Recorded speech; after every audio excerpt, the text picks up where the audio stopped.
नमस्कार, DV live Chhattisgarh में आपका स्वागत है। छत्तीसगढ़ की तमाम बड़ी खबरों के साथ मैं हूं सिमरन कौर। आइए देखते हैं आज की सुर्खियां।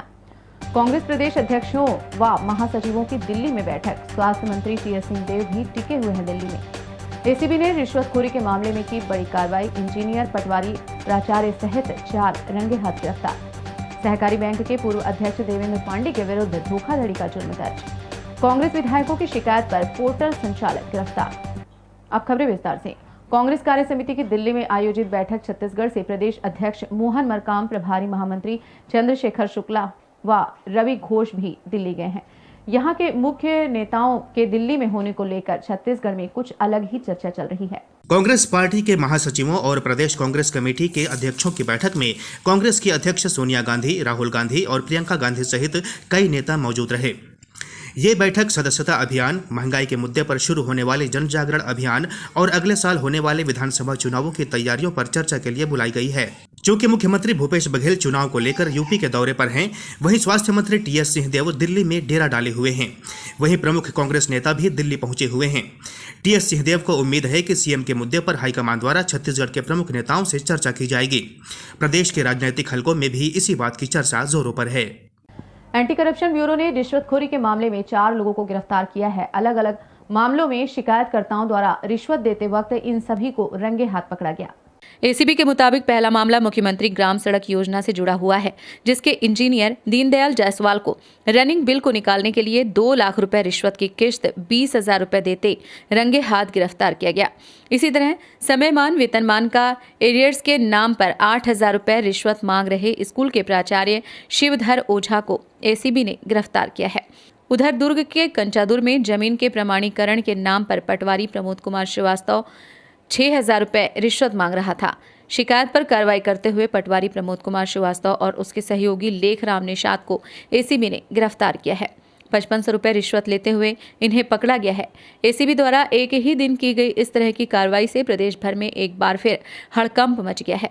मगर यह देखने आ रहा है कि एसीबी द्वारा इससे पूर्व भी बड़ी कार्रवाइयां की गईं, लेकिन सरकारी अमले के बीच व्याप्त भ्रष्टाचार की प्रवृत्ति पर अंकुश नहीं लग सका। कोरबा के सृष्टि मेडिकल इंस्टीट्यूट का मामला फिर से परवान चढ़ गया है। पूर्व गृह मंत्री ननकीराम कंवर इस मामले में देवेंद्र पांडे के खिलाफ कार्रवाई की मांग को लेकर गृह मंत्री निवास के समक्ष भूख हड़ताल पर आज बैठने वाले थे।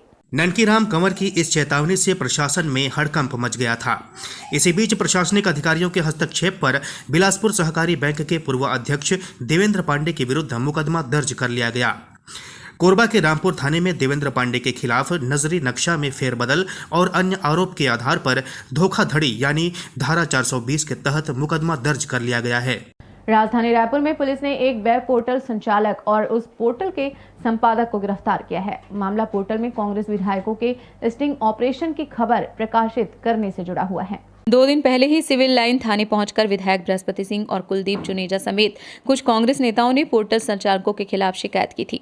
मधुकर दुबे जीरो पार्टी नाम का एक न्यूज पोर्टल है, वहीं संपादक अवनीश है। दोनों को पुलिस ने गिरफ्तार किया है। संचालक और संपादक पर भ्रामक खबरें प्रसारित करने और खबरों की धौंस दिखाकर अवैध वसूली करने का भी आरोप है। खबर के मुताबिक पुलिस ने मधुकर दुबे की पत्नी को भी पूछताछ के नाम पर हिरासत में लिया था। 2 समुदायों के मध्य तनाव के बाद कवर्धा में हुई शांति के बीच कैबिनेट मंत्री मोहम्मद अकबर सैकड़ों गाड़ियों के काफिले के साथ कबीरधाम पहुंचे।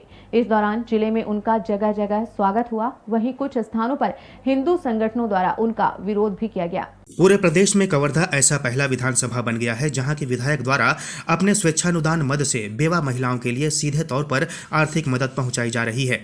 इसी राशि का चेक वितरण करने के लिए आयोजित कार्यक्रम में शामिल होने कैबिनेट मंत्री मोहम्मद अकबर कवर्धा पहुंचे थे। इस दौरान समर्थकों और नागरिकों ने सैकड़ों गाड़ियों के काफिले के साथ उनका फूल मालाओं के साथ स्वागत किया। कैबिनेट मंत्री मोहम्मद अकबर के दौरे के समय रास्ते में जगह जगह स्वागत की तैयारियां थीं, तो कुछ जगहों पर भाजपाई और विहिप कार्यकर्ता उनका विरोध करते देखे गए। इनके द्वारा भगवा ध्वज और काले झंडे दिखाकर मंत्री के विरोध में नारे भी लगाए गए।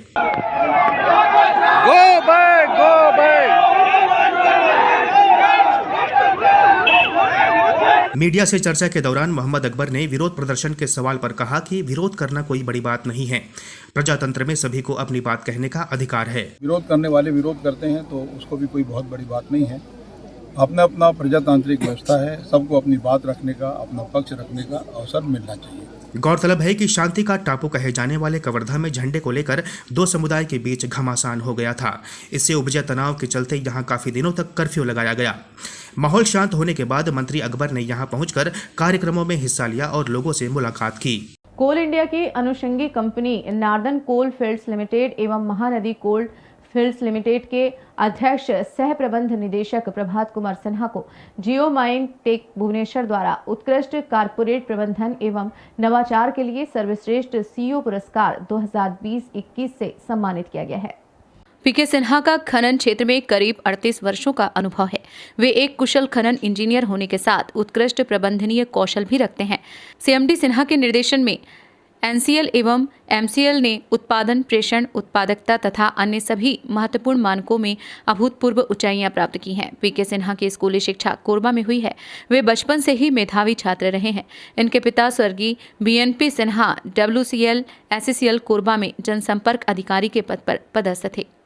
प्रधानमंत्री नरेंद्र मोदी द्वारा बनारस में लॉन्च किए गए फ्लैगशिप कार्यक्रम पीएम आयुष्मान भारत स्वास्थ्य अवसंरचना मिशन में एम्स रायपुर का भी जिक्र किया गया है। एम्स रायपुर के director doctor Nitin M Nagarkar ने इसे संस्थान के लिए गौरवपूर्ण क्षण बताया है। प्रधानमंत्री ने कोविड महामारी के दौरान अहम योगदान के लिए एम्स रायपुर की सराहना भी की। साथ ही साथ बताया कि प्रत्येक जिला अस्पताल को 90 से 100 करोड़ रुपए की सहायता मिलने के बाद जिला स्तर पर ही रोगियों का इलाज संभव होगा और इससे एम्स सहित बड़े अस्पतालों पर सामान्य रोगियों का दबाव कम हो सकेगा। राष्ट्रीय आदिवासी नृत्य महोत्सव में शामिल होने के लिए नाइजीरिया के कलाकारों की टीम राजधानी रायपुर पहुंच चुकी है। रायपुर एयरपोर्ट पर प्रदेश के संस्कृति मंत्री अमरजीत भगत ने नाइजीरिया के कलाकारों की अगवानी की। साइंस कॉलेज मैदान में 28 अक्टूबर से शुरू होने वाले आदिवासी नृत्य महोत्सव में 7 देश, 27 राज्य और 6 केंद्र शासित प्रदेशों के 59 आदिवासी नर्तक दल शामिल होंगे।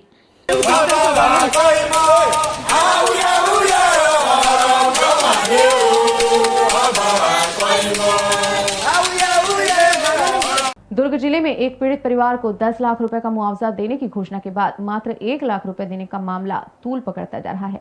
इस मामले को लेकर पीड़ित परिवार दुर्ग सांसद विजय बघेल के पास पहुंचा। सांसद ने कहा कि मुख्यमंत्री भूपेश बघेल उत्तर प्रदेश में जाकर 50-50 लाख रुपए का मुआवजा देकर वहां 4.5 करोड़ रुपए बांट कर आ गए और अपने क्षेत्र की पीड़ित जनता को 10 लाख रुपए नहीं दे पा रहे हैं। इस बुलेटिन में फिलहाल इतना ही। बने रहिए DB लाइव छत्तीसगढ़ के साथ। नमस्कार।